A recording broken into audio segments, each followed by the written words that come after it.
Ikatan Konsultan Pajak Indonesia atau IKPI menegaskan bahwa program tax amnesty tidak boleh dijadikan solusi instan untuk menambah penerimaan negara. Sebaliknya, tax amnesty harus menjadi bagian dari reformasi perpajakan yang menyeluruh dan berkelanjutan.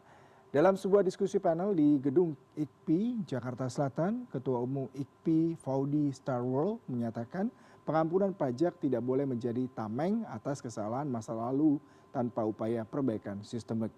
Faudi menegaskan jika tax amnesty hanya diulang tanpa pembenahan sistem, maka Indonesia akan terperangkap dalam siklus kesalahan yang sama. IKPI juga menyampaikan 6 rekomendasi strategis agar tax amnesty tidak sekedar objek politik atau instrumen jangka pendek, diantaranya mendorong kepatuhan sukarela melalui sistem pemeriksaan yang transparan, melakukan reformasi kelembagaan, termasuk pembentukan badan penerimaan negara, serta memperkuat infrastruktur, pelaporan aset, dan data perpajakan. Dengan demikian, tax ratio akan meningkat dan kepatuhan wajib pajak bisa terbentuk secara berkelanjutan. Bila mana teks amnesti di jalan, maka rekomendasi kebijakan ya, kira-kira rekomendasi kebijakan adalah pertama, ini harus mendorong hasil teks amnesti ini harus mendorong partisipasi kepatuhan sukarela. Yang kedua, adanya reformasi kelembagaan tentang badan penerimaan negara ini muncul atau seperti apa.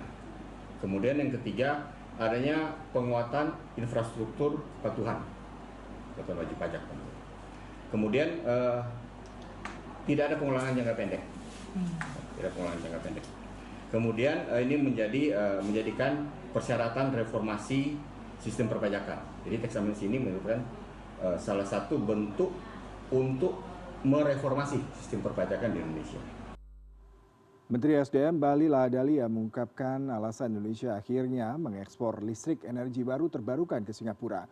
Menurutnya, kesepakatan ini terjadi karena sudah ada titik temu yang saling menguntungkan antara kedua pihak.